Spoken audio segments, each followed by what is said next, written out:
ብፁዕ አባታችን አቡነ ፋኑኤል እንግዲህ የሀገረ ስብከታችን ሊቀ ጳጳስ እኔ ሳቅሳቅ ያልኩም ጠይቆት ደስታዬንም ጭምር ለመግለጽ ነውና እድለኛም ኖት ከእድለኛነትን ባሻገር ደግሞ የሥራዎትን ፍሬ በአደባባይ ያዩ ነው ያሉትና እንግዲህ በዚህ ወራት ውስጥ ወይም ደግሞ በዚህ አመት ውስጥ እንኳን ምን ያህል አብያተ ክርስቲያናት በሚሊዮን የሚቆጠር ገንዘብ ወጥቶ እንደተገዛና ከዛም ባሻገር ቤተክርስቲያን ራሱን ችሎ በሚያምር ሁኔታ አገልግሎቱ እየሰፋ ነው ያለውና እንዳ በመጀመሪያ ብፁዕ አባታችን እንዳው ምንድነው የተሰማውት? እሺ እግዚአብሔር ይስጥልኝ የኢትዮ ቤተሰብ ሚዲያ በመጀመሪያ እንግዲህ ሁሉንም እንኳን ለብርሃነ ትንሣኤው አደረሳችሁ እላለሁ። እግዚአብሔር ይመስገን እንግዲህ እኔ ፍጹም የሆነ ደስታ ነው የሚሰማኝ።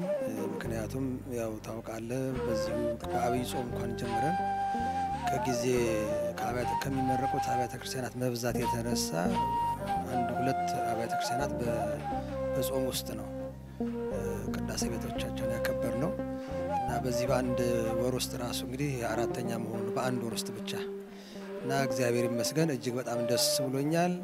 አብያተ ክርስቲያናቱ እንደዚህ መጠናከር እንደዚህ መስፋፋት በእጅጉ አስደስቶኛልና ለደስታዬ ወሰንና መጠን ልክ የለውም። እግዚአብሔር ይመስገን። መልካም ብፁዕ አባታችን እንግዲህ የደስታዎት ደግሞ ስኬት በተለይ የሚያስተዳድሩት በዚህ ሀገረ ስብከት ላይ ያሉት ማህበረ ካህናትና ማህበረ ምእመናን ናቸው። እንግዲህ በየአጥቢያው ላይ የምናየው የምንመለከተው ህብረትና አንድነት ዛሬ ያለውን ነገር በግልጽ ያሳየን ያለውና አሁን ያለነው እንግዲህ በዚህ ሪችመንድ እንግዲህ ከዋናው ከተማ ወይም ደግሞ ከቨርጂኒያም ሆነ ከዲሲ ወይም በዲሲና አካባቢ ላይ ትንሽ ወጣ ያለ 3 ሰዓት 2 ሰዓት ተነርቶ የሚመጣ ነው። እንደው ከሌሎቹ አንፃር ሲታይ የነዚህኛዎቹ በጣም ጥቂት ምእመናን ናቸው። የካህናቱ ህብረትና አንድነት የምእመናኑ ተሳትፎ ዛሬ ይሄንን በጣም በአይነቱ ግዙፍ የሆነውን ቤተክርስቲያን ለመግዛት ችለዋልና በዚህ ደረጃ እንዳው ለዚህ ለሚገኙት ማህበረ ካህናትና እንደዚሁም ደግሞ ማህበረ ምእመናን የሚያስተላልፉት መልእክት ምንድነው? ጥሩ እንግዲህ መቼም እንደምታውቀው ያው ሪችመንድ ጥቂት ምእመናን ይኖሩ እንጂ የቨርጂኒያ ዋና ከተማ ነው። የአሜሪካኖች ሲስተም ዋና ከተማ የሚያደርጉት አነስ ያሉ ከተሞችን በዋና ከተማ ይጠቀማሉ እና በዚህ ያሉ ምእመናን ቁጥራቸው አነስተኛ ቢሆንም ለስራ የሰው ብዛት አይደለም ዋናው ቁርጠኝነቱ ካለ በሁለት በሶስት ሰው ከዛም ባነሰ ሊከናወን ይችላልና ዋናው ነገር ያሉት የካህናቱና የምእመናኑ ህብረት አንድነት የሚሰጠው አገልግሎት ይህ በተቀናጀ መልኩ ስለሚሰራ እዚህ ያሉትም ደግሞ ምእመናን ቁጥራቸው አነስተኛ ቢሆንም ቆራጦች ናቸው። የራሳቸው ህንጻ ቤተክርስቲያን ነበራቸው እኮ ስፋቱም በቂ ነው፣ ግን ልጆች ለማስተማር ትልቅ ፍላጎት አላቸው። የነበረው ያ ቤተክርስቲያን ህፃናት ለማስተማር ቦታ የለውም። ስለዚህ በዋናነት ህንጻ ለመግዛት ያስገደዳቸው ተተኪውን ትውልድ የሚያስተምሩበት ሰፊ ቦታ ስለሚያስፈልጋቸው ስለሆነ ያኛው እንግዲህ በሂደት ይሸጣል። ይሄኛው ያው በቤተክርስቲያንም ደረጃ ስፋት አለው፣ እንደገና በርካታ ክፍሎች አሉት። ስለዚህ ልጆችን ለማስተማር ሰፊ እድል አለ። ስለዚህ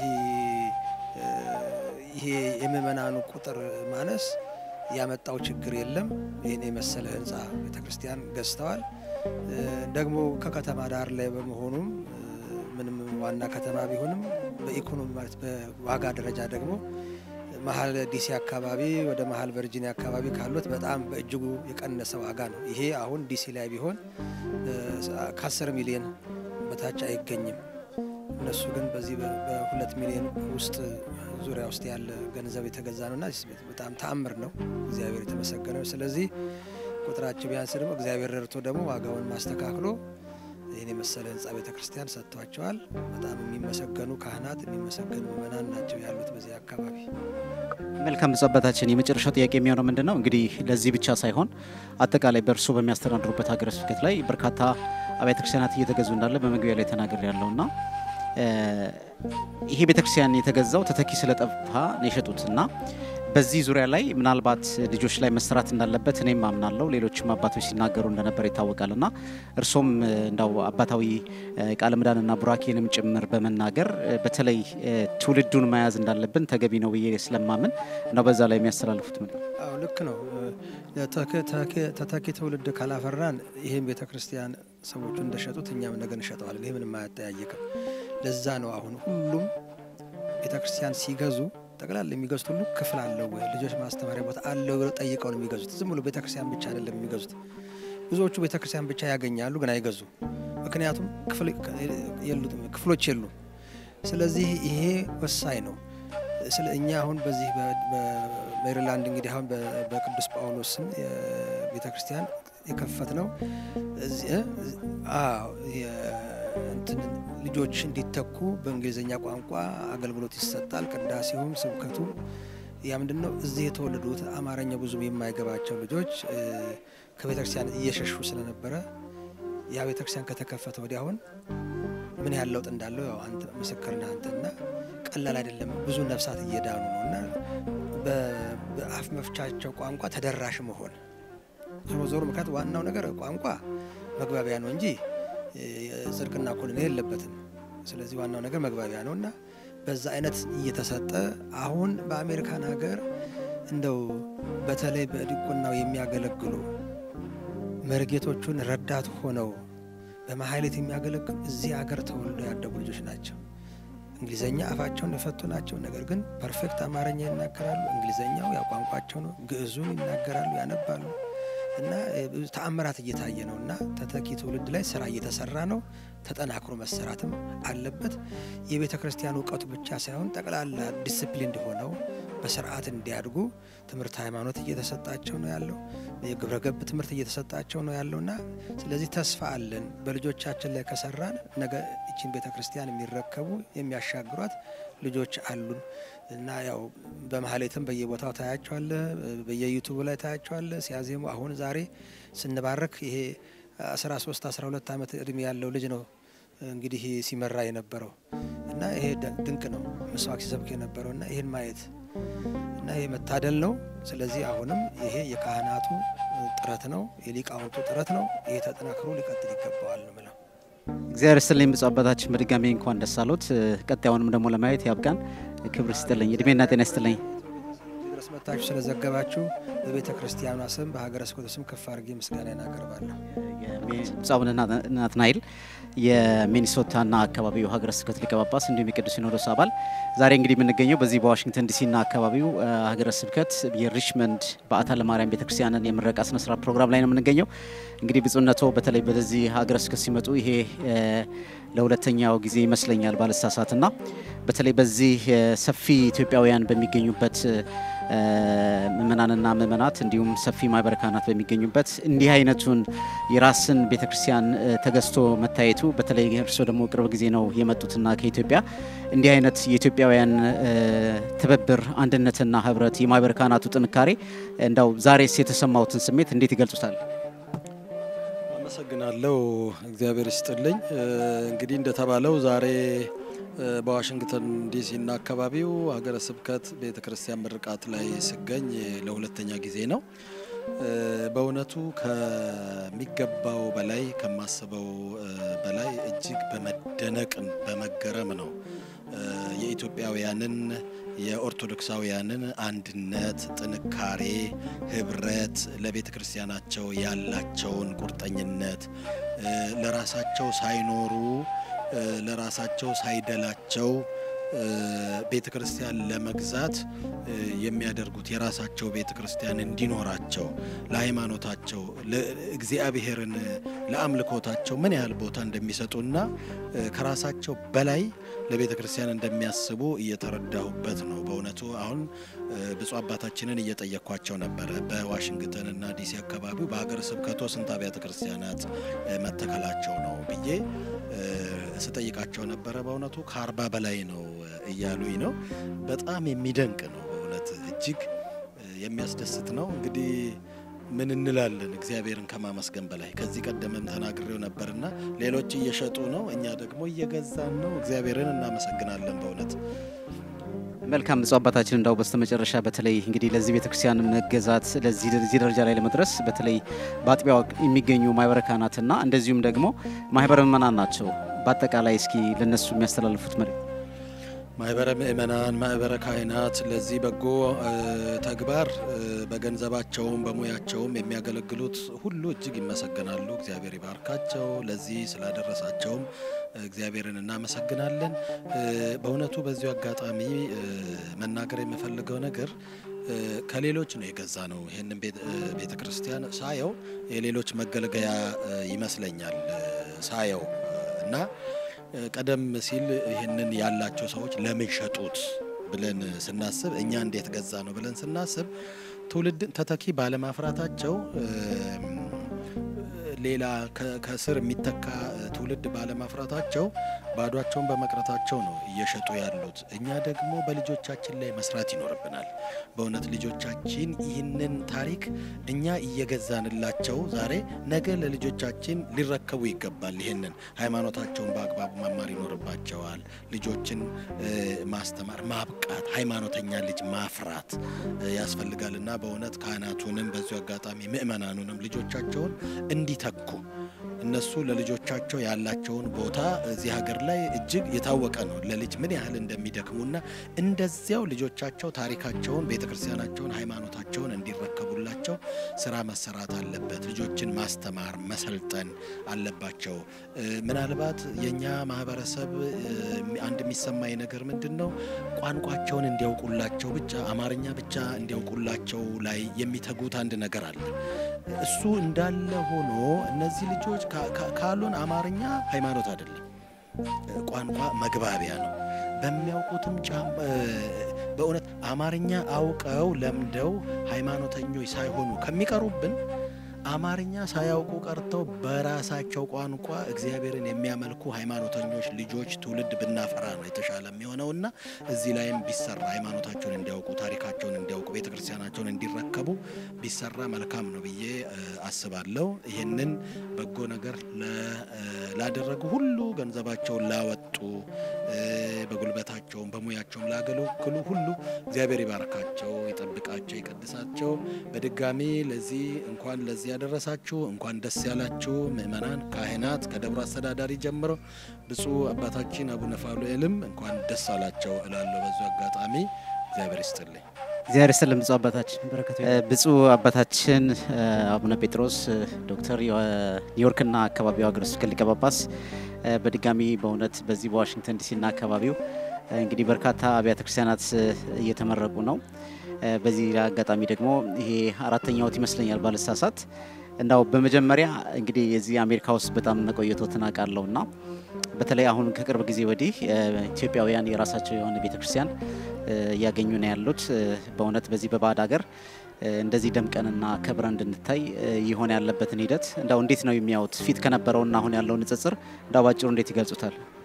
አይ እንግዲህ መቼም ይሄ በሁሉም አክቹአሊ በነገራችን ላይ እዚህ ሀገር በመጡት ሁሉም ኦርቶዶክሳውያን ሁሉም አማኞች እንደዚህ ነው። በተለይ ኦርቶዶክስ ከውጭ ነው የመጡት ሁሉም እንደዚህ አይነት እንትን አላቸው። ግን በእኛ እድገት ልክ ፈጥኖ ያደገ ኦርቶዶክስ የለም።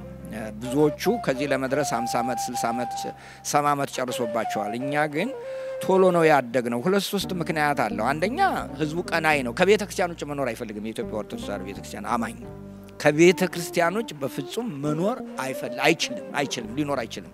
ከእግዚአብሔር ተለይቶ መኖር የማይችል ህዝብ ነው። በዚህ ምክንያት ያለውን አሟጦ እየገዛ ነው። አንደኛው ይሄ ነው። ሁለተኛው ሰው እየበዛ ነው። እየመጣ ወደ ሀገር የመግባት ነገሩ እየቆመ ይሄንን አገሩ የማድረግ ነገር እየመጣ ነው። ስለዚህ በአገሩ ላይ ደግሞ ቤተክርስቲያኑን መኖር አለበት ብሎ ኢትዮጵያን የሚያገኛት ከዚህ ስለሆነ በሁለተኛ ደረጃ ይሄ ነው።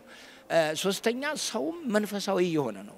ሌላ አማራጭ የለም። መንፈሳዊ የሆነ ነው። ሰው በእምነቱ ላይ ራሱን እየሰጠ ያለበት ሁኔታ ነው የማየው። እኔ ስመጣ ቤተክርስቲያን የለም። ምናልባት 2 ወይም 3 ቤተክርስቲያኖች ናቸው የራሳቸው ህንጻ የነበራቸው። እየቆየ ነው እና ደግሞ ቆይቶም አዳራሽ ገዝተን ይሄ እንትን የሆነ መጋዘን ገዝተን ነው እንጂ እንዲህ አይነት ቤተክርስቲያን የገዛንበት አልነበረም። ያ አሁን ግን አገሩንም እየለመድ ነው። ቦታው ጋርም ከማህበረሰቡ ጋርም እየተለማመድን የምንገዛውን ቦታም እየፈለግን እያወቅን መጣን። በዚህ ምክንያት ማህበረሰቡ ደግሞ ሲያይ የኢትዮጵያ ኦርቶዶክስ ተዋሕዶ ቤተክርስቲያን አማኞች በማየት ነው እንትን የሚሉት። ሲያይ ወዲያውኑ ራሱን ለቤተ ክርስቲያን ይሰጣል ገንዘቡን ለቤተ ክርስቲያን ይሰጣልና እና የተሰማኝ ደስታ በጣም የተለየ ነው አሁን እኛም ቀድሞ ስለገዛ ነው እንጂ በኒውዮርክ አካባቢ ያለው አሁን አለን ወደ 2 ወደ 3 ቤተ ክርስቲያኖች ይመረቃሉ አሁን በሚቀጥለው 2-3 ወር ውስጥ አሉን ቤተ ክርስቲያኖች በእኛም እና ይሄ እግዚአብሔር የሰጠን ጸጋና በረከት ስለሆነ ከእግዚአብሔርን ከማመስገን ያለፈ ቃላትም የለውም እንገልጽበት ማለት ነው እግዚአብሔር ሰላም ብፁዕ አባታችን ከልብ ነው ማመሰግነው ከዚህ ጋር ተያይዞ እንግዲህ ምናልባት ይሄንን ህንጻ ቤተክርስቲያን ሊረከብ የሚችል ታታጊ ትውልድ መፈጠርና መተካት አለበት ብዬ አስባለሁና በዚህ ጉዳይ ላይ ደግሞ እንደሚያውት በተለይ ልጆቻችን ላይ ብዙ እየተሰራ አይደለምና ከዚህ አንፃር ምናልባት እነዚህ ሀገር ላይ የተወለዱ ልጆቻችን ይሄንን ቤተክርስቲያን ተረክበው የባለቤትነት ስሜት ተሰምቷቸው እንደ ባለቤትነት መሆን የሚችሉበት አጋጣሚ በዚህ ጉዳይ ላይ የሚያስተላልፉት መልእክት ምንድነው በጣም ጥሩ ነው አሁን የሚቀረን ይሄ ነው በሌሎቹ የምናየው ከዚህ ጋር ትምህርት ቤት ነው የሚከፍቱት አብረው የቲዮሎጂ ትምህርት ቤት አላቸው ካህናት የሚወጡበት በዚህ ሀገር ደረጃ በዚህ በመራቡ ደረጃ ማለት ነው ስለዚህ አሁን እኔ የምመክረው አጠቃላይ የኢትዮጵያ ኦርቶዶክስ ተዋሕዶ ቤተክርስቲያንን ወላጆች ልጆቻቸው በተወለዱበት በዚህ ሀገር ቋንቋ ሃይማኖቱን መማር አለባቸው ቋንቋን እንደ ቋንቋ ማጥናት ሌላ ጉዳይ ነው ደግሞ እምነትን በራስ ቋንቋ ማጥናት ሌላ ጉዳይ ነው ስለዚህ የእንግሊዘኛ ቋንቋ በዚህ ሀገር በቤተክርስቲያናችን ሁለተኛ ቋንቋ ሆኖ መሰጠት መቻል አለበት ልጆቹ ማወቅ አለባቸው ስለዚህ ልጆቹን በቅዳሴ እንዲያስቀድሱ ቁመው እንዲያስቀድሱ ከውጭ አስቀድሰው ስጋው ደግሞ ከሚቀበሉ ይልቅ እዚሁ ቁመው እንዲያስቀድሱ አብረው እንዲያው በእንግሊዘኛም አለ እዚህ በዚህ በፕሮጀክተር ይታያል ስለዚህ ያን እየተከታተሉ ሰዎች በትግስቱ ነው ልጆቹ ከዚሁ አብረው ማደግ መቻል አለባቸው ትምርቱን ደግሞ እንዲያውቁ ሰው መቅጠር ገንዘብ መውጣት አለበት በዚህ ለህንጻ የወጣውን ይሃል ለዚህም ደግሞ ለውቀት መውጣት መቻል አለበት ካህናት እዚህ ሀገር መሰልጠን አለባቸው ቅድስት ሥላሴ የሰለጠኑ ካህናት ይኖራሉ ግን ከዚህ መተው ደግሞ ቋንቋውን ደና ቋንቋ ተናጋሪ እንዲሆኑ በዚህ መልክ መደረግ መቻል አለበት ስለዚህ እዚህ ሀገር እኔ በየትኛውም አቅጣጫ ቢሆን በየትኛው ውጭ ሀገር ያሉ ሰዎች ልጆቻቸውን በተወለዱበት ቋንቋ ሃይማኖታቸውን እንዲያጠኑ ማድረግ አለባቸው እና ይሄ ለተተኪ ነገር ይኖርናል አለበለዚያ እያደግን ሁለተኛ ትውልድ ላይ ይኖር ይችላል ይሄን የሸጡትም እኮ እንደዚያ ሆነባቸው ነው በነገራችን ላይ እና ስለዚህ እኛም እንደገና ለሌሎች እንዳንሸጥ ከሌሎች ተመረን እኛ ራሳችን ይሄንን በከፍተኛ ደረጃ መስራት አለብን ብዬ አስባለሁ ዛሬ ሰላም ብፁዕ አባታችን የመጨረሻ ጥያቄ ምናልባት እንግዲህ ይሄ ሪችመንድ የሚባለው የ3 ሰዓት መንገድ ነው ርቀት ወደዚህ የመጣ ነው እንደሚያውት ደግሞ እዚህ አካባቢ ላይ በጣም ጥቂት ናቸው ምእመናኖቹና ይሄንን የመሰለ ቤተክርስቲያን እጅግ በጣም በእውነት ትልቅ ቤተክርስቲያን ነውና ይሄንን በማስተባበር ደረጃ እንግዲህ እዚህ የሚገኙት ካህናትን ማይበር ካህናትን የደብሩ አለቃ አስተዳዳሪው ሰበካ ጉባኤውም እንደዚሁም ደግሞ ምእመናኑ አጠቃላይ የሚያስተላልፉት መልእክት ምንድነው ለነሱ አይ የመጀመሪያ እንኳን ደስ ያላችሁ ነው ማለት መቼም ይሄ ስራን ያያየ ሰው እንት ማለት ያው መቼስ በተሰጣቸው አይደለ ያ 3ቱ አገልጋዮች የተሰጣቸውን በማምራት ወደ ጌታ ደስታ ገባ የተባለው የመጀመሪያ እንኳን ደስ ያላችሁ የደስታ ምንጭ ነው ሁለተኛው ደግሞ መጠንከር አለባችሁ በጣም ጥሩ ነው ምእመናኑ አለ ምእመን እኮ አለ በየትኛውም ቦታ ኢትዮጵያው ያለ በነገራችን ላይ ቤተ ተደብቆ ነው እንጂ ኢትዮጵያው ያለ ይመጣል ስለዚህ ቤተክርስቲያኑ አገልግሎቱ በደንብ ከተገለገለ ቤተክርስቲያን ይመጣል ምእመናን ካህናት ደግሞ አገልግሎታቸውን በእግዚአብሔር ፊት በፈሪሃ እግዚአብሔር ሆነው ካገለገሉ እግዚአብሔር ይሰራል በያምናለሁ የመጀመሪያው ግን እምላቸው እንኳን ደስ ያላችሁ ጎበዞች ናችሁ በርቱ ጠንክሩ እና ወደፊት ደግሞ እግዚአብሔር ክብሩን ጸጋውን ይግለጽላችሁ ብዬ ጸልያለሁም ደግሞ ምኞት የሚሄ ነው ማለት ነው እግዚአብሔር ሰላም ብፁዕ አባታችን ቡራኬው ይድረሰኝሽ ክቡር አባታችን መላከ ብርሃን አባ ዘውዱ የሪችመንድ እንግዲህ የባዕታ ለማርያም ቤተክርስቲያን አስተዳዳሪ ኖት በመጀመሪያ እንግዲህ ይሄንን ትልቅ ቤተክርስቲያን ተገዝቶ ዛሬ ቅዳሴ ቤቱ በብፁዓን አበው ሊቃነ ጳጳሳት በዚህ በዋሽንግተን ዲሲ እና አካባቢ የሚገኙ ማህበረ ካህናትና ምእመናት በተገኙበት መመረቁን አውቃለሁና እየተመረቀ ይገኛልና በመጀመሪያ እንኳን ደስ አለዎት ለማለት ወዳለው የተሰማዎትን ደስታ እንዴት ይገልጹታል እንኳን አብሮ ደስ አለን እንግዲህ እግዚአብሔር ይመስገን ነው ተፈሳህ በእግዚአብሔር አምላክከ በአምላክህ በእግዚአብሔር ደስ ይበልህ የሚለው የእግዚአብሔር ቃል አለ ይሄ የእግዚአብሔር ቃል አድሮልኝ በኔ ላይ እግዚአብሔር ይመስገን ብዬ በአምላኬ በፈጣሪ ደስ ብሎኝ በእግዚአብሔር ደስ ብሎኝ አመሰግናለሁ እንግዲህ ይሄ አይሆንም የተባለው ሁሉ በእግዚአብሔር ይሆናልና ነው ስለዚህ አይሆንም የተባለው ሁሉ በእግዚአብሔር ስለሚሆን በእግዚአብሔር አምላኬ ደስ ብሎኛል ይሄ ቤተክርስቲያን ለመግዛት እዚህ ደብረ ሰበካ ጉባኤና ህንጻ ሰሪ ኮሚቴ ብዙ ታክተዋል ብዙ ደክመዋል ግን ያን ድካማችንን በሰዎች ዘንድ አይሆንም ተብለን ነበር። ነገር ግን የሰዎችን ትተን ወደ እግዚአብሔር ስናንጋጠጥ በእግዚአብሔር ዘንድ ሁሉም ሆኖ ተሰርቶ ተጨርሶ ሁሉም ነገር ዛሬ በዚህ በደስታ ዕለት ስንደርስ እግዚአብሔር አምላኬን ደስ ስላሰኘኝ አመሰግነዋለሁ። በእግዚአብሔር በአምላክ ደስ ይበልህ የሚለው ይሄ ነው። ደስታዬ በእግዚአብሔር ነው። እኔ እግዚአብሔር ይስጥልኝ አባታችን ከልብ አመሰግናለሁ። እንግዲህ እናንተ ትንሽ ያው በዚህ በዋሽንግተን ዲሲና አካባቢ ላይ ከሚገኙ ምእመናንና ምእመናት እንደዚሁም ደግሞ ማህበረ ካህናት ራቅ ያለ ነው 2 ሰዓት ወይ 3 ሰዓት ትምህርቱ ነው የሚመጣውና እኔም አሁን 3 ሰዓት ነድቼ ነው የመጣሁት። እንግዲህ እዚህ ያለ ህዝብ ደግሞ በራሱ ይሄንን የመሰለ ቤተክርስቲያንን እንዲታነጽ ሆነዋልና በዚህ ላይ እንግዲህ ከትንሽ እስከ ትልቅ መረባረቡን ያው እናንተ ታውቃላችሁና አጠቃላይ በዚህ ቤተክርስቲያን ላይ አሻራ ላስቀመጠው የዚህ አጥቢያ ቤተክርስቲያናት ምእመናንና ምእመናት የሚያስተላልፉት መልእክት ምንድን ነው? የዚህ አጥቢያ ቤተክርስቲያን ምእመናንና ምእመናት በእውነት ፍጹማን ናቸው ብዬ ብጠራቸው አላፍርባቸው። ፍጹማን ማለት የስጋቸውን ትተው የእግዚአብሔርን ብቻ የሚሰሩ ማለት ነው እና የዚህ አጥቢያ ቤተክርስቲያን ምእመናን የራሳቸው ጎሎባቸው አንሶባቸው እያለ ግን ከጎደሏቸው ላይ ከዚያ ከትንሹ ላይ የኛ ይቅር በማለት ለእግዚአብሔር በማቅረብ ለዚህ ቤተክርስቲያን ባበረከቱት አስተዋጽኦ ማንም ማን ሳይደግፋቸው ማንም በዚህ አይዞ ባይ ሳይላቸው ምእመናኑ በራሳቸው ተነሳሽነት የራሳቸውን ትተው ለእግዚአብሔር መስዋዕት ያቀርበው ከዚህ ደርሰዋልና እነሱን እግዚአብሔር በዘላለማዊው መንግስቱ የማያልፈው ዋጋ ይክፈላቸው ነው እንጂ በእኔ አንደበት የነሱን የክርስትና ህይወት ገልጾ መጨረስ ይቻለኛል ብዬ አላስብም። ፍጹማን ናቸው እነሱ።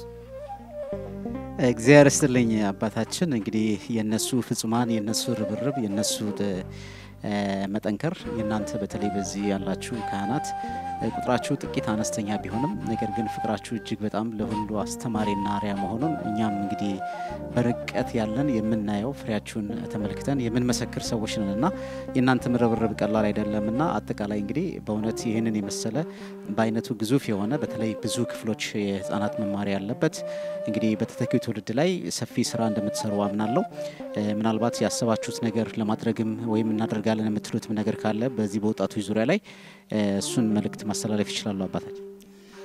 መልእክታችን ዋናው ወደዚህ ቦታ እንድንመጣ ያደረገና ከዚያ ያለው የቦታ ጥበት ነው። የክፍል ጥበት ህፃናትን የምናስተምርበት ልጆችን ለቤተ ክርስቲያን ልጆች ናቸው ብለን የምናበቃበት የእግዚአብሔርን ቃል የምናስተምር ቦታ ጠቦናል። ከዚያ ከልጆች ነው ዋናው ቁም ነገሩ። ወደዚህ ሊያነሳሳን የቻለ የልጆቹ የህፃናቶቹ የወጣቶቹ የሰንበት ትምህርት ቤቱ በየክፍላቸው በየደረጃቸው በየአቅማቸው ሆነው የሚማሩበት ክፍል ባለመኖሩ ምን እናድርግ የሚለው ውይይት ወደዚያ ገብቶ ነው ቤተክርስቲያን ለመግዛት ያበቃን።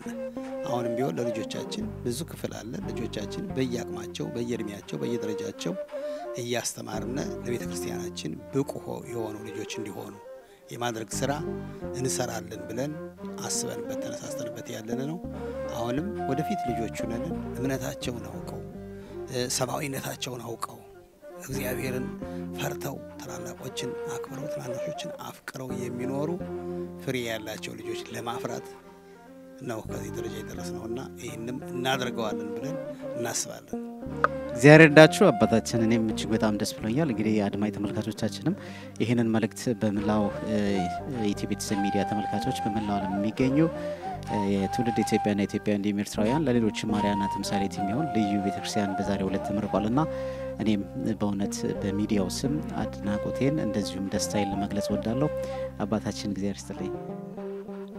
ክቡር አባታችን ሊቀ ማእምራን ዶክተር ፋንታሁን ሙጬ እንግዲህ ዛሬ የምንገኘው በዚህ በባታ ሪችመንድ ባታ ለማርያም ቅድስት ማርያም ቤተክርስቲያን ምርቃት ፕሮግራም ላይ ነው ያለነው። በመጀመሪያ እንግዲህ የተሰማዎትን ደስታ እንዴት ይገልጹታል? በስመ አብ ወወልድ ወመንፈስ ቅዱስ አሐዱ አምላክ አሜን። በቅድሚያ ለዚህ ያደረሰን አምላክ ክብርና ምስጋና ለሱ ይሁን። እኔ ወደዚህ ሀገር ስመጣ ከአንድ አመት በፊት ለጊዜው እንደመጠለያው የምኖረው ከዚሁ ቅርብ ርቀት ላይ ስለነበረ ቤተክርስቲያን ለመሳለም ወደዚህ ነበር የምመጣና አዛኛው ቤተክርስቲያን ላይ ነበር የምመጣ። የህዝቡ ብዛት የሚመናኑ ብዛት እና ደግሞም ለአገልግሎትም ብዙ አመችም ስላልነበረ እኔ በግሌ እንደው መቼ ይሆን እግዚአብሔር ከዚህ እኛው ቦታ ላይ ወደ ተሻለ ቦታ ሊወስዳቸው የሚችለው የሚል ጸሎት ነበረኝ። እነሱም ለካስበው በኖሯል። እግዚአብሔር ፈቅዶ ይህንን የመሰለ ቀሲስ ጾም ዳዊት በጣም ያማረ ቦታ አግኝተዋል። በተለይም ደግሞ ከቤተ ክርስቲያኑ ስፋትና ጥበት ወይም የፓርኪንግ ቦታ ሳይሆን እኔን በጣም ያስደሰተኝ ብዙ ቦታዎች ላይ የሌለ ቤተ ክርስቲያኑና አዳራሹ የተለያየ ነው። አንዳንድ ቦታዎች ላይ ቤተ መቅደስ ሆኖ ቅዳሴ ላይ ምናልባት ሌሎች ሽታዎች ሊያጋጥሙ የሚችሉበት ሂደት አለና አልፎ አልፎ ልክ እንደዚህ አይነት ያሉ ቦታዎች አይቻለሁ። ግን በአብዛኛው የዚህ ችግር ያለባቸው ቤተ ክርስቲያናት አሉና እንደዛ አይቻለሁ። ሁለተኛ ምእመናኑ ይሄን ያክል ይሄን የመሰለ ቤተ ክርስቲያን ሊገዛ የሚችል ብዛት ያለው ነው ብሎ ለማለት በጣም የሚቻል አይደለም ነበርና የእግዚአብሔር ፈቃድ ሆኖ ግን በምእመናኑ ልቦና ውስጥ አድሮ እውነት ለመናገር እንትኑ ሲቀርብላቸው አልፎ አልፎ ተገኝቻለሁና ሐሳቡ ሲቀርብላቸው በሙሉ ልብ በአጭር ጊዜ እንዲሆኑ በማየቴ በጣም ነው ደስ ያለኝ። ለመጀመሪያ ጉብኝት የተደረገው ከሀገረ ስብከቱ ሊቀ ጳጳስ ከብፁዕ አቡነ ፋኑኤል ጋር ሆነን ታኅሳስ 3 የእመቤታችን የበዓታ ለማርያም በዓል አክብረን ነበረ። ገና ግዢው ተፈጽሞ ዝም ብሎ እንዲሁ አይተነው የነበረው። እንግዲህ ከታኅሳስ 3 አንስተን እስከ ዛሬ ድረስ ያሉት ጊዜያት አጭር ናቸው። እነዚህን ወደ ኢትዮጵያዊ መልክ ቤተ መቅደስ ቀይሮ መንበር ከኢትዮጵያ አስመጥቶ ሌሎችም ነዋየ ቅዱሳትን ከሀገር ቤት አስመጥቶ በእንደዚህ አይነት መልኩ እንደሚያዩት ይኸው ማይሌቱ የሰፋ ነው፣ በደንብ ሊያስቆም የሚችል ነው፣ ለምእመናኑ የተስተካከለ ቦታ አለ። እንዲህ ማድረግ በጣም የሚደንቅ ነው። በእንዲህ አይነት መልኩ በአማረ ሁኔታ አልቆ ለዛሬ ቡራኬ በመብቃቱ በጣም በግሌ በጣም ደስ ብሎኛል። እግዚአብሔር ይስጥልኝ። በእውነት ከልብ ነው የማመሰግነው። እንግዲህ ያው ቅርብ ጊዜ ነው ከኢትዮጵያ የመጡትና ኢትዮጵያውያን ደግሞ በዚህ በባዕድ ሀገር እንግዲህ እንደዚህ ተከብረው በእውነት የራሳቸው ህንጻ ቤተክርስቲያን ኑሯቸው በሰዓት ሳይገደቡ እንደፈለጉ ልጆቻቸውን በማስተማር አገልግሎቱ በስፋት እንዲቀጥል በእውነት በዚህ ደረጃ ቅድም እርሶም ብለውታልና በተለይ ይህንን ለየት የሚያደርገው ነገር ምንድነው? ከዋሽንግተን ዲሲና አካባቢ ላይ ትንሽ ወጣ ያለ ነውና ይህ ህዝብ በራሱና ራሱ ነው ይህንን ቤተክርስቲያን የገዛው ማለት ይቻላልና አጠቃላይ ግን እንደው ኢትዮጵያ ውስጥ ኢትዮጵያ ኦርቶዶክስ ተዋሕዶ ቤተክርስቲያን በእንዲህ አይነት መንገድ አምልኮተ ስርዓቱን ለመፈጸም ምን ያህል ፈተና እንዳለ ያያየን ኢትዮጵያውያን ደግሞ በውጭው ዓለም ላይ እንዲህ ተረባርበው ይህንን የመሰለ ቤተክርስቲያን ለትውልድ የሚተርፍ ታሪክን ማስቀረታቸው እንዴት ይገልጹታል? ኢትዮጵያውያንስ በዚህ አይነት እንዴት ነው የሚገልጿቸው? መጋቤ ጥበባት የኢትዮጵያ ቤተክርስቲያን የቆመችው በምእመናን ነው ብዬ አምናለሁ። ሀገር ቤት ሶም በደንብ ያውቁታል። አንድ ምእመን አንድ ቤተክርስቲያን የሚሰራበት ዘመን ላይ ነው ያለው። በዛው ልክ አሁን በተለይ ይሄ የግለሰኝ ምንድነው የኢንዲቪጁዋሊዝም ወይም ደግሞ ሰልፍ ሴንተርድ የሆነና ገንዘብን ለመሰብሰብ ሰውን በሚባላበት ሰዓት ላይ ደግሞ በሌላ መልኩ ደግሞ ኦርቶዶክሳውያን በዚህ መከራ ውስጥ እያሉ በጣም ኦርቶዶክሳዊ በመሆናቸው በርካታ ጫናዎች እያሉባቸው አገር ቤት በምእመናን ነው የቆመችው። እዚህም የምናየው የዛ ተቀጽላ ነው እዚህ ሀገር የምናየው።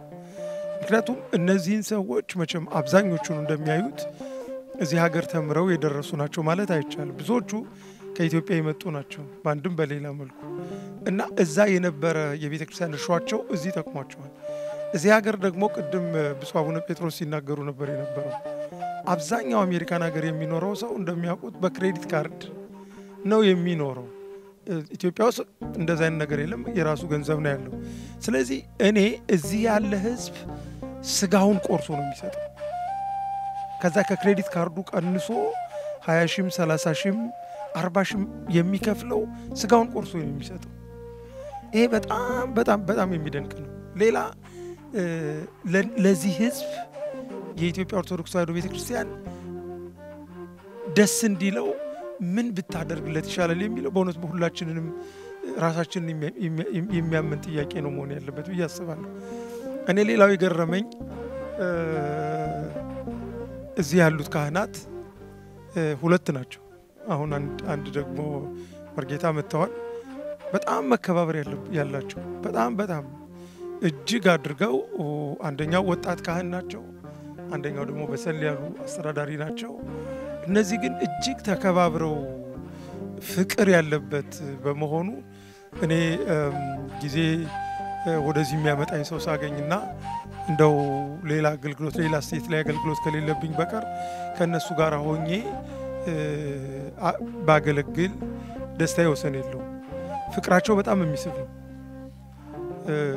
በጣም እውነት ለመናገር ቀሲስ ብሩክና መላከ ብርሃን አባ ኪዳነ ማርያም ወይም አባ ዘውዱ ሁለቱም ተከባብረው የሚሰሩት ስራ በጣም የሚያስደንቅ ነው። ይሄ ደግሞ ለሌላዎች አራያ የሚሆን እነዚህ ምእመናኑም ደግሞ እንግዲህ እኔ እንደሰማሁት በ3.2 ሚሊዮን ብር ስር እንግዲህ ያው ዶላር ማለት ነውና በዛ ነው የተገዛው። ይሄ ከእያንዳንዱ ምእመን ኪስ ይወጣ ነው ማለት ነው እና እንደ ቀላል ነገር የሚታይ አይደለም።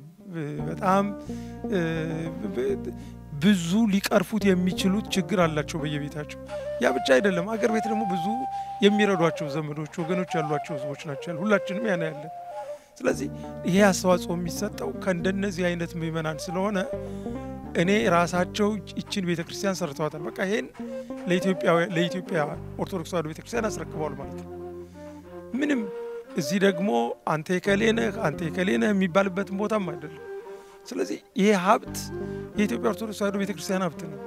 ይሄ ሀብት የኢትዮጵያ ኦርቶዶክስ ተዋሕዶ ቤተክርስቲያን ካህናትና ምእመናን ሀብት ነው። ይሄ ደግሞ የተገኘው በዚህ ዘመን በሪችመንድ በዓታ ለማርያም በሚገለገሉ ምእመናንና በሚያገለግሉ ካህናት አማካኝነት በመሆኑ እኔ በእውነት ለአገልጋዮቹ እድሜና ጤና በረከት እንዲሰጥ ስልጣናቸውን እንደ ፀሐይ እንዲያበራልን፣ ምእመናኑ ደግሞ የሚቆርቡበት ልጆቻቸውን ክርስትና የሚያስነሱበት እንደው የጭንቀት ሀገር ነውና መተው ከጭንቀታቸው የሚገላገሉበት በጣም በተለየ ሁኔታ ደግሞ እንግዲህ አይተውታል። ሜዳው አለ። እኔ አንዳንዴ እንደው እዚህ ሀገር የውጭ ማይክሮፎን አይፈቀድም መሰለኝ እንጂ የውጭ ማይክሮፎን ቢሰቀል ሰው ውጭ ቆሞ ሊያስቀድስበት የሚችለው ቦታ ነው ማለት ነው። ምናልባት ከተፈቀደላቸው ነገ ከነገ ወዲያ ደግሞ እጽዋቱን እየተከሉ እንደ ኢትዮጵያውያን በጥላው የሚያርፉበትና ሰው መቀመጫው እዛ ላይ ተቀምጦለት መጥቶ አልቅሶ ከድንግል ማርያም ጋር ከቤዛዊተ ዓለም ድንግል ማርያም ጋር ተነጋግሮ አንቺ ሁኚኝ ድረሽልኝ ብሎ የሚሄድበት ይሆናል ብዬ ተስፋ አደርጋለሁ። እውነት ለመናገር ምእመኑ የተለየ ነው። ታቦቷ ለኔ የተለየች ነች። እንደሚያውቁት በቅርብ ጊዜ ውስጥ ህመም ላይ ነበር የነበርኩት እና የተሳልኩትም ለዚህችው ለበዓታ ለማርያም ነበር። ያለቀሱልኝም የዚህ ምእመናን ናቸው። የተኛውበት ሆስፒታል ድረስ እየመጡ እያለቀሱ በእውነት ብዙዎቹ እመቤታችንን ደጅ ጸንተውልኛል። እኔ ዛሬ የኔም ልደት ነው ብዬ ነው ማስበው። እኔ ከእንደዛ አይነት ህመም ተርፌ ነፃ ወጥቼ ዛሬ የእመቤታችን ቤተክርስቲያን ቡራኬ ላይ ተገኝቼ እንዳይ አገልግሎት እንድሰጥ የወላዲት አምላክ የቤዛዊተ ዓለም የቅድስት ድንግል ማርያም መልካም ፈቃዱ ሆኖ በማየቴ ለኔ ሁለተኛ ደስታዬ ነው። እርሶንም በማግኘቴ እግዚአብሔር ይስጥልኝ። አገልግሎታችንን እግዚአብሔር ይባርክ። እንግዲህ አሁን የምንገኘው በዚህ በሪችመንድ በዓታ ለማርያም ቤተክርስቲያን በእውነት በአይነቱ ልዩ የሆነ ቤተክርስቲያን በዛሬው ዕለት እንግዲህ ብፁዓን አበው ሊቃነ ጳጳሳት ሊቃውንተ ቤተክርስቲያን በተገኙበት በደመቀ ሁኔታ ተባርኳል። ለዚህ ደግሞ ቤተክርስቲያን በእውነት ከመመናኑ አንደበት ከጳጳሳቱ አንደበት ስንሰማ የነበር ነው ጥቂት ካህናት ነገር ግን ስራቸው በጋሃድ ጎልቶ የወጣ መሆኑን ያየን የተመለከተን ያለ ነውና እኛ ምስክሮች ነንና በመጀመሪያ እንደ ቀሲስ ብሩክ ከነበራችሁበት ዛሬ ላላችሁበት መድረሳችሁ ምክንያቱ ምንድነው? ከዚህስ ደግሞ ዛሬ የደረሳችሁበት ቦታ ለመድረሳችሁ ከደረሳችሁስ በኋላ የተሰማውት ደስታ እንዴት ይገልጹታል? እግዚአብሔር ይመስገን ለዚህ ስላደረሰን ቀሲስ ሳሙኤል እርሶም ስለመጡ እጅግ አድርገን እናመሰግናለን።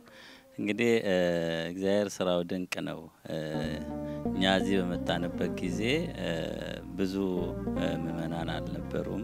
ጥቂት ምእመናን ናቸው የነበሩ። ግን ጥቂት ምእመናን ሆነው እጅግ ኃያላን የሆኑ ብዙ ስራ መስራት ጥቂት ሆነው ብዙ ስራ መስራት የሚችሉ ምእመናን ናቸው የነበሩትና እነሱን ይዘን እዚህ ልንደርስ ችለናል። ምክንያቱም የምንነግራቸውን የምናዛቸውን ነገር በአግባቡ ስለሚሰሩ በአግባቡ ስለሚቀበሉ ያው እዚህ ደርሰው ለዚህ ክብር እንድንበቃ አድርገውናል ማለት ነውና እንግዲህ እንዴት እዚህ ደረሳችሁ ላሉን ቀደም ሌሎች ወንድሞች ሲናገሩ ነበረ። ከዚህ ቀደም የተወሰኑ ሰዎች ተሰብስበው በቀድሞ በሌሎች አብያተ ክርስቲያናት ማለት ከኛው ጋር ካሉት አብያተ ክርስቲያናት በዛው ነበር ሲገለገሉ የነበሩት። ከዛ በኋላ ደግሞ 7 አመት ከተገለገሉ በኋላ ከዛ ውጡ ሲባሉ በራሳቸው ተንቀሳቅሰው ያለ ካህን በሌለበት ማለት ነው በራሳቸው ተንቀሳቅሰው ያኛውን ቤተክርስቲያን ገዙ። ያንን ቤተክርስቲያን ከገዙ በኋላ ደግሞ አገልግሎቱ እየተጠናከረ ካህናት እየበዙ ዲያቆናት እየበዙ ምእመናን እየበዙ ሲመጡ ልጆችም እንደዚህ ከስር ብዙ ማፍራት ተቻለ። በዛ ምክንያት ሰፋ ያለ ቤተክርስቲያን ያስፈልገናል ብለን እንቅስቃሴ ጀመርን። እግዚአብሔር ረድቶን ያው መደጋገም እንዲያውም ብዙ ተብሏል። ብዙ ውጣ ውረድ ነበር ይሄን ቤተክርስቲያን ለማግኘት። እግዚአብሔር ረድቶን እግዚአብሔር ፈቅዶ ደግሞ ይሄን የተንጣለለ ትልቅ ቤተክርስቲያን አገኘን። ያኛው ቤተክርስቲያን በጣም የምንቸገርበት ልጆች ማስተማሪያ አልነበረን ነበረ። እንደዚሁም ምግብ የሚሰራበትና ቤተ መቅደሱ በጣም የተቀራረበ ነውና እዚህ አህዱ ብለን እየቀደሰን ታች ደግሞ የምግብ ሽታ ይመጣ ነበርና እሱ በጣም አስቸጋሪና ፈታኝ ነገር ነበረ። ከሱ መላቀቃችን ትልቅ ነገር ነው። ከዛም አልፎ ተርፎ ለልጆች ምንም አይነት ነገር ስራ እየተሰራ አልነበረም በዛኛው ቤተክርስቲያን ላይ። ወደዚህ ስንመጣ ግን ብዙ ለልጆች የሚሆኑ ክፍሎች አሉ እና እንግዲህ ከሰበካ ጉባኤው ጋር ከዙም ጋር የተመካከረን ወደፊቱ እጅግ ብዙ ስራ የመስራት እቅድ ይኖረናል እና በዚህ መልኩ ነው እንግዲህ ባጭሩ እዚህ የደረስንበት። እግዚአብሔር ይስጥልኝ። እንግዲህ ትልቁ ነገር እኔ አሁንም ደጋግሜ የምናገረው የልጆች ምክንያት ሆነው ይሄንን ትልቅ ቤተክርስቲያን እንድታገኙ እግዚአብሔር ረድቷቸዋልና በልጆች ላይ ስራ መሰራት እንዳለበት እኔ ማምናለሁ።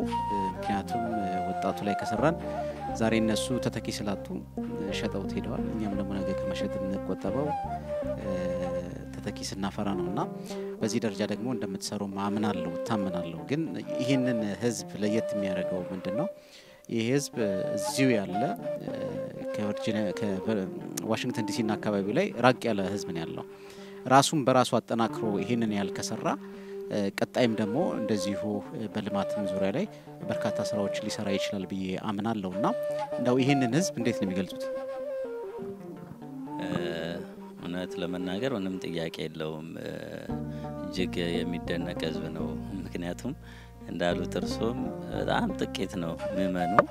ግን ሀሳቡ በጣም አሁን እኮ ይሄ 2.3 ሚሊዮን የተገዛ ቤት ነው። ነገር ግን እኛ ስናስብ የነበረው እንገዛለን እንችላለን ብለን ስናስብ የነበረው የ4 ሚሊዮን የ5 ሚሊዮን ዶላር ቤተክርስቲያን ነው ስናስብ የነበረው። ግን ያውም በዚህ ብዙ ባልበዛ ህዝብ ማለት ነውና ህዝቡ ትጉ በአገልግሎት ትጉ እንዲሁም ደግሞ ትልቁ ነገር እውነት ለመናገር እዚህ አሜሪካን ሀገር ቤተክርስቲያን እንደው ይሄ መከፋፈሉ ማይኖረው ካህናትና ምእመናን የሚጣሉት የሚነጋገሩት ነገር ማይኖረው ነገር አንድ ሆኖ ሲያገለግሉ ነው ማለት ካህናት የምእመናንን ድምጽ ሲሰሙ ምእመናን የካህናትን ድምጽ ሲሰሙ ነው እና ያ ሁለቱ የተሰናሰለ ነው። ስቲል ካህናትም እርስ በርሳቸው ሊግባቡ በአይን ጥቅሻ ሊነጋገሩ ይገባል። ያ ነገር ምን ያመጣል? አንድነትን ያመጣል፣ አንድነትን ይፈጥራል። ምእመናን የካህናትን አንድነት የካህናትን ፍቅር በመድረክ ላይ ሲያዩ በንግግራቸው በሁኔታቸው በመተሳሰባቸው አንድ ላይ መድረክ ላይም ሲያዩ በሁኔታቸውም ሲያዩ እነሱ በካህናት ይማረካሉ። ግን እኛ ካህናት ክፍተት ፈጥረን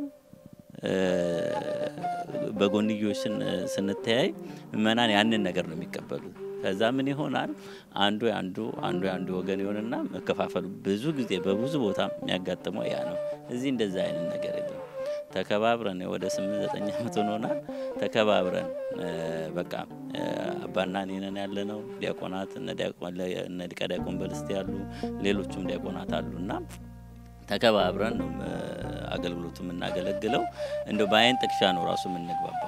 ባይን ጥቅሻ ነው እንደው እንዲህ ብሎ መንገርም ራሱ አያስፈልግምና ያ ነገር ህዝቡ ያውቃል። ስለዚህ ምንም እንደዛ ከዛ ቀደም እኮ ብዙ ነገር ተብሏል ስለ ሪችመንድ ምእመናን፣ ብዙ ነገር ተብሏል ስለ ሪችመንድ ቤተክርስቲያን፣ ብዙ ነገር ተብሏል ስለ ሪችመንድ ሰበካ ጉባኤ። ምክንያቱም ሰዎች ናቸው ያጠፉት እንጂ ምእመናኑ አይደሉም። ምእመናኑ እኛ በመሰጣናቸው እኛ በመራናቸው ቦታ ስንሄድ ያ ድሮ የምንሰማው ነገር አልነበረም። በቃ እንደውም አንዳንድ ሰዎች አንዳንድ አባቶች ይመጡና እንዴ ያ የሰማነው ምእመን የት ሄደ እንዲህ ይሆናል እንዲህ አድርጋ የተባለው ምን ይሉናልና ያ ከምን የመጣ ነው? የሰሙትና እዚህ የሚያዩት ነገር የተለያየ ስለሆነ ማለት ነው። ደግሞ ያንን ምን አመጣው? የአባቶች ሰላም መሆን፣ የአባቶች ግልጽ መነጋገር፣ የኛ አንድነት ህዝቡን አንድ እንዲሆን አደረገው። ያ የህዝቡ አንድነት ደግሞ እንዲህ ያለ ነገር ለመስራት በቃ ማለት ነው። በቃ ህዝቡ የሆነ ነገር ስንል ምንም የሚጠይቀው ነገር በአንድ ሰንበት ነው 500 ሺህ ብር ህዝቡ ሰጥቶ እኮ ይሄ ቤተክርስቲያን የተገዛው በአንድ ሰንበት ማለት ነው። ያስፈልገናል ብር አበድሩን 500 ሺህ እንፈልጋለን አሁን ከናንተ ስንል ሁሉም 25 ሺህ ብር የሰጠው።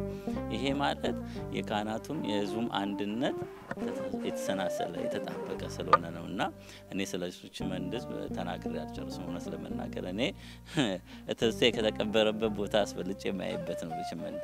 ብዙ ስቴቶች እሄዳለሁ አያለሁ፣ ነገር ግን አንድም ቀን ተማርኬ አላውቅም። በቃ ሪችመንድ ከህዝቡ ጋር በቃ ቤተሰብ ሆነናል። ሁሉም ከህዝቡ ጋርም ከልጆቹም ጋርም ከካህናቱ ጋርና ለሪችመንድ ምእመናን ቃላቶች ያጥሙኛል ለመናገር።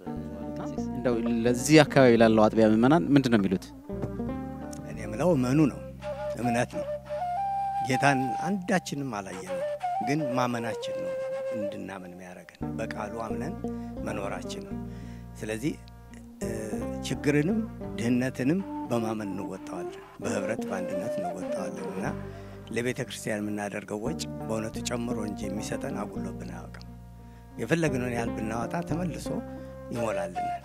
ስጡ ይሰጣችኋል ነውና እና ከመስጠት ወደ ኋላ አትበሉ፣ በርቱበት። ልጆቻችን የሚረከቡ ትልቅ ህብረት ቤተ ክርስቲያን ነው የሰራን። እግዚአብሔር ይመስገን። አንድነታችንን አጠንክር፣ አንድነታችንን አጠንክር። እንግዲህ ይሄ ነው ማለት ነው። በቅድሚያ እንግዲህ አቶ ኤርሚያስ እንኳን ደስ አሉት ማለት ነው ጀምረው።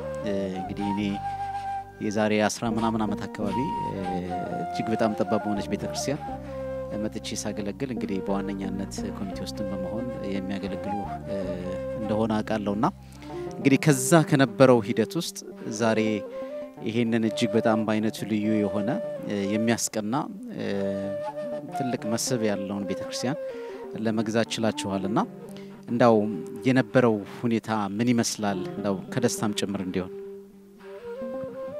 እሺ አመሰግናለሁ። ልክ ነው እርሶ እንዳሉት የዚህም የቤተክርስቲያናችን ማመሰራረት ትንሽ ወደ ኋላ ብናየው ብዙ ሰው ኖሮ አይደለም ቤተክርስቲያንን አባት የለንም ዲያቆንም የለንም። ግን በአካባቢያችን ላይ ክርስትና ኦርቶዶክስ ቤተክርስቲያን ኦርቶዶክስ ሃይማኖት አማኞች ነን። ግን ዲሲም ከዚህ ሩቅ ነው። ልጅም ስንወልድ በሌሊት ተነስተን እዛ ክርስትና አስነስተን ብዙ አውራዶች ስላሉ ያው በአካባቢያችን በመኖርበት አካባቢ ላይ ቤተክርስቲያን ክርስቲያን ሆነን እስከኖርን ድረስ በአካባቢያችን መመስረት የራሳችን ኃላፊነት እንደሆነ የተገነዘብነው መጀመሪያ 9 ሰዎች ነን። መኖሪያ ቤት ውስጥ ነው። ካሴት እንሰማለን፣ ቆሎ በልተን አባታችን ወይ ብለን እንለያያለን። ሶ አመሰራረታችን ምንም ነገር ኖሮን አይደለም፣ ፍላጎት ኖረን ነው። ግን ቁጥራችን እየጨመረ በነጮች ቤተክርስቲያን መጠቀም ከዛ በኋላ ደግሞ የራሳችንን ከ10 ዓመት በፊት የራሳችንን ቤተክርስቲያን ገዝተን ነበር። ከዛ በኋላ ግን ያም ቤተክርስቲያን እየጠበበን በተለይ ከታች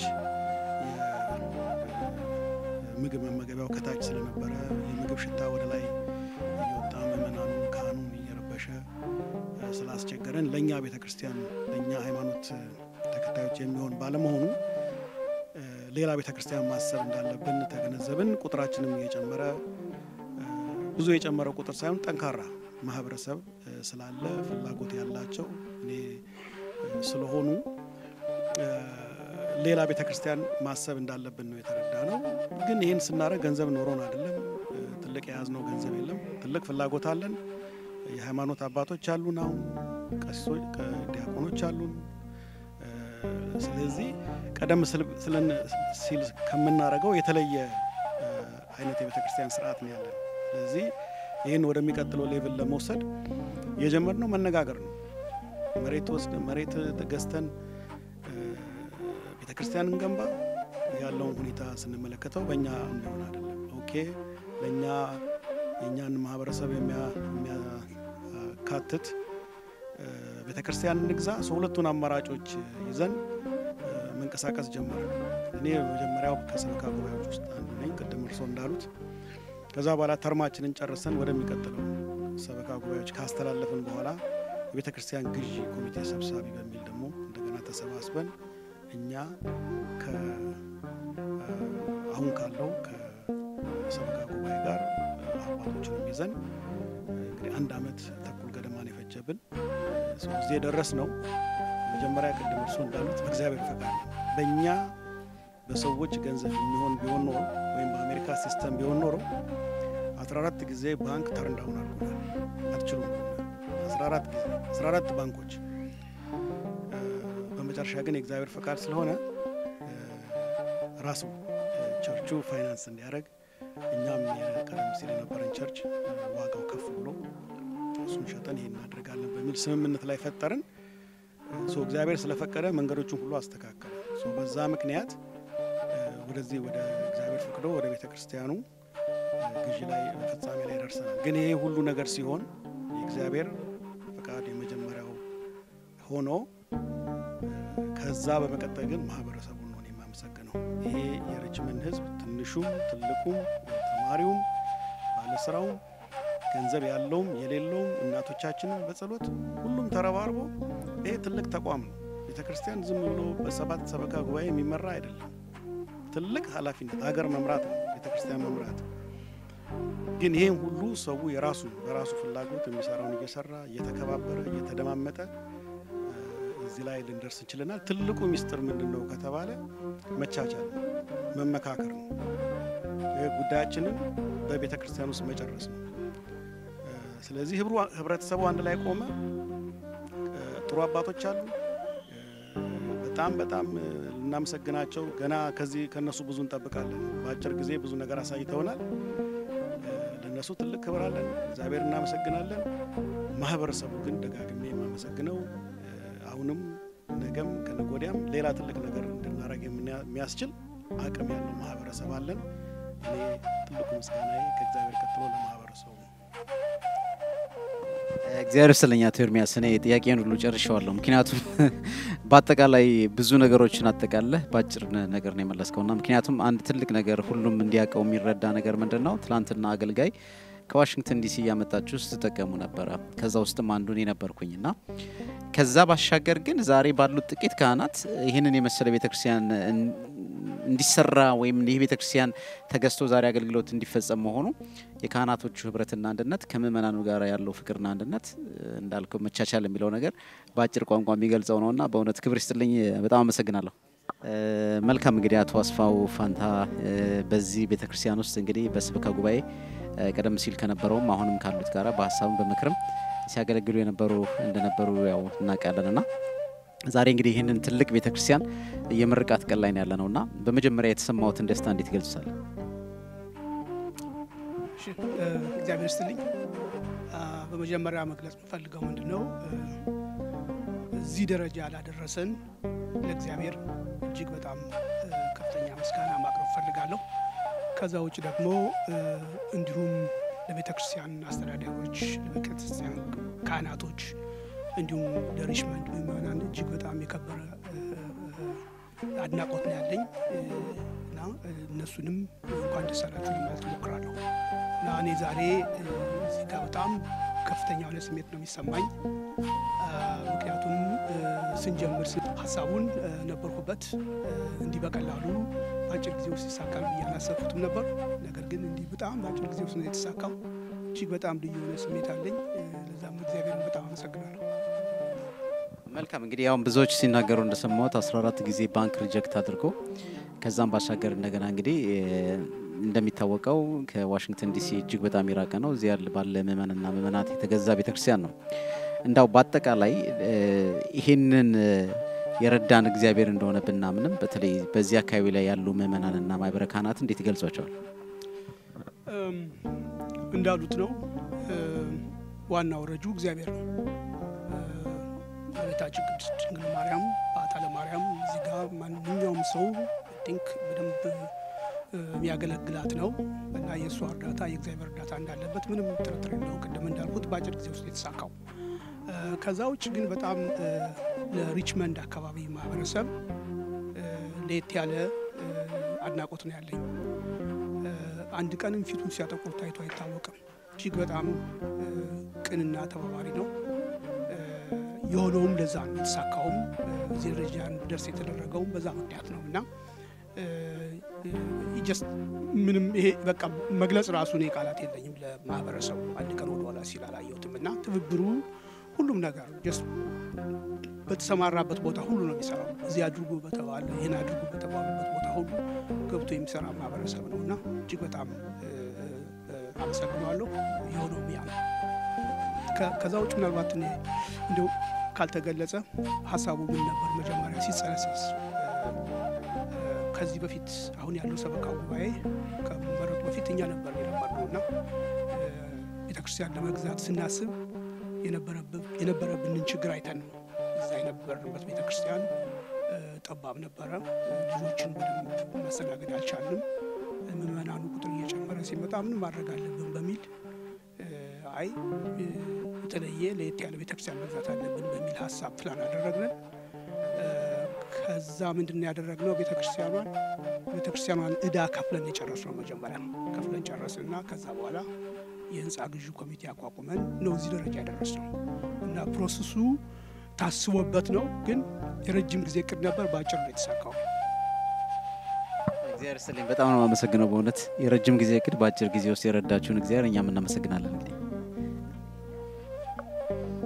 መልካም እንግዲህ መንበረ ማርያም ዛሬ የምንገኘው እንግዲህ በዚህ በሪችመንድ በዓታ ለማርያም ቤተክርስቲያን የህንፃ ምርቃት ስነ ስርዓት ላይ ነው የምንገኘው። አንቺ ደግሞ በሰንበት ትምህርት ቤትና እንደዚህም ህጻናትን በማስተማር የምታገለግይ ነሽና ከትላንት ዛሬ እንግዲህ ሰፊ በሆነ መንገድ እግዚአብሔር ረድቶን እናንተም እንደዚህ አምሮባችሁ እግዚአብሔር ይሄንን ትልቅ የምስራች ስላሳየን እንደው ደስታሽ እንዴት ትገልጫለሽ? መጀመሪያ እግዚአብሔር ይመስገን ማለት ቅዱስ ሚካኤል ቅዱስ ሩፋኤልን ይዘን በጣም ከድሮ ጀምሮ ላይ 21 አመታችን ነው እዚህ ሪችመንድ ማለት ነው። ከቪሲዩ ትምህርት ቤት ተማሪዎች ጀምሮ ነው ቅድም እንደገለጠው በካሴት በየትምህርት ቤቱ በየካምፓሱ እየሄድን ነበር የምናገለግለው።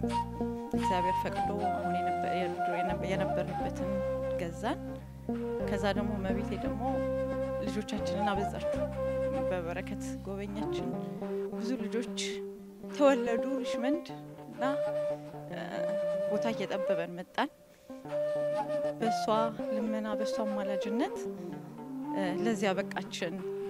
ከኋላ ብዙ ስራ ይሰራሉ። ሰበካ ጉባኤዎቹን፣ መዘምራኖቹን፣ ምእመናኑን በተለይ ደግሞ አባቶቻችንን ካህናቶቹን፣ ዲያቆኖቹን በእነሱ ጸሎት በእነሱ ልመና እዚህ ደርሰናልና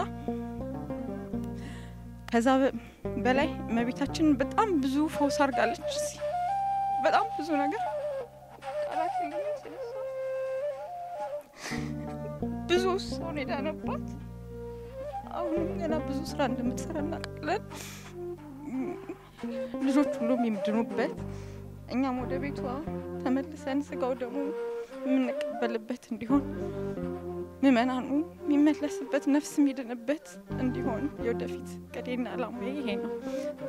ሞር ሰው የሚድንበት የምንመለስበት እንዲሆን እመቤታችን ፍቃዷ ይሁንልን። ይህንን የመሰለ ቤት አስገብታናለች። እግዚአብሔር የተመሰገነ ይሁን። እና ላቀዳችሁት አገልግሎት ስላልተመቸ ዛሬ ይሄንን ሰፊ ቤተክርስቲያን አግኝታችኋልና በዛሬው ዕለት ይሄንን ቤተክርስቲያን እንዲህ በብፁዓን አበው ሊቃነ ጳጳሳት በርካታ ሊቃውንተ ቤተክርስቲያን በተገኙበት ተመርቆ ስታዩ የተሰማኝ ስሜት እንዴት ገልጫለሁ? መጀመሪያ አመሰግናለሁ መምህር ሁላችሁም በዚህ ፕሮግራም ላይ አክብራችሁን ስለተገኛችሁ እናመሰግናለን። በፍኖተ ሕይወት ባታ ለማርያም ቤተክርስቲያን ስም እንግዲህ ዛሬው ቀን ለብዙ አመታት ሞከርነው የጣርንበት ነገር ነበርና እግዚአብሔር ፈቅዶ ይሄን ስለሰጠን በጣም ደስተኞች ነን። እንደ ቤተክርስቲያን እንደ ሰንበት ትምህርት ቤት አባልም የሰበካ ጉባኤ አባልም ብዙ ጥረናል እዚህ ጋር ለመድረስ። ግን ከሁሉም በላይ ደግሞ እግዚአብሔር ነው የሚፈቅደውና ቤትን የሚሰራ እግዚአብሔር ነው እና መጽሐፍ ቅዱስም እንደሚለው ለዳዊት ለንጉስ ዳዊት ቤት ቤተክርስቲያን እንዲሰራ እግዚአብሔር አልፈቀደም ነበር አይደል? እና እሱ በፈቀደ ጊዜ ግን ስለሆነ ቤተክርስቲያን ያው ገንዘብ ስላለን ወይም ዕውቀት ስላለን አይደለም ወይም ጥበብ ያለው ሰው አይደለም የሚሰራው እግዚአብሔር የፈቀደለት ነውና ይሄንን ደግሞ እግዚአብሔር ለኛ ስለፈቀደልን በጣም በጣም ደስ ይለናል። መልካም እንግዲህ በረጅም እቅድ በአጭር ጊዜ ውስጥ ይሄንን ቤተክርስቲያን ያውም ደግሞ በባንክ ተስፋ ቆርጣችሁ 14 ጊዜ ዲናይ እንደተደረገ ሰምቻለሁና ይሄንን እንግዲህ የሪችመንድ ምእመናንና ያሉት ጥቂት ካህናት ህብረትና አንድነት ነው ለዛሬ ላላችሁበት ደረጃ የደረሰውና ከናንተ በላይ ደግሞ ያለውን ፍቅርና አንድነት መግለጽ የሚችል ማንም የለም አለ ብዬ አላስብምና እንደ ሰበካ ጉባኤ ውስጥ ያለውን ፍቅርና አንድነት የማህበረ ካህናቱ የማህበረ ምእመናኑ አንድነት እንደው ለሌሎች ማስተማሪ እንዲሆን እንዴት ትገልጫለሽ? እውነት ነው። ቀድምም እንደተናገርኩት ያው ገንዘብ ያለው አይደለም ቤተክርስቲያንን የሚሰራው እግዚአብሔር የፈቀደለት ነውና በዚህ በብዙ እኔም በራሴም የተማርኩት ነገር ቤተክርስቲያንን ስናገለግል ብዙ ነገራችን ነው የሚባረከው እና እኛ ሰበካ ጉባኤ ሆነን ተወሰነ ጊዜ ላይ አገልግለን ያው ሌሎችም ይመጣሉ። በዚህ ግን ሰበካ ጉባኤ ህንጻ አሰሪ ኮሚቴ እንደ ኮሚቴ ሆነን እኛ ብንቀመጥም ይሄን ያደረገው የሪችመንድ ኦርቶዶክስ ምእመን ነው ይሄን ያደረገው። ምክንያቱም በገንዘብ ብቻ አይደለም በብዙ ነገሮች ውስጥ አልፈናል ዛሬ ላይ ለመድረስ። በብዙ ባንኮች ዲናይ ተደርገናል። በብዙ ነገር ውስጥ አልፈን ነበርና ተስፋ በቆረጥንበት ሰዓት እግዚአብሔር በራሱ ባዘጋጀው መንገድ ነው እዚህ ጋር ልንደርስ የቻልነውና ከምንም በላይ ግን ምእመኑ በጊዜም በጉልበትም በእውቀትም በምንም ነገር በጠየቅነው ሰዓት ወደ ኋላ ሳይል ይሄን ነገር ለማድረስ በተለይ ለልጆቻችን የምናሳየው ትልቅ ቦታ ስለሆነ አይዟችሁ ተስፋ እንዳትቆርጡ እንደዚህ እናደርጋለን እያሉ በጠየቅናቸው ነገር ሁሉ እስከመጨረሻው እስከዚህ ሰዓት እስከዚህ ቀን ድረስ እንድንደርስ በሁሉም ነገር ህዝቡ አግዟልና አገልግሎት ከላይ ሰበካ ጉባኤ ባለው ወይም ከታች ሳይሆን በሁሉም ነገር ነው እግዚአብሔር የሚገለገለው በገንዘብም በእውቀትም በጊዜም ነውና ይሄንን ከዚህ ተምሬያለሁ በጣም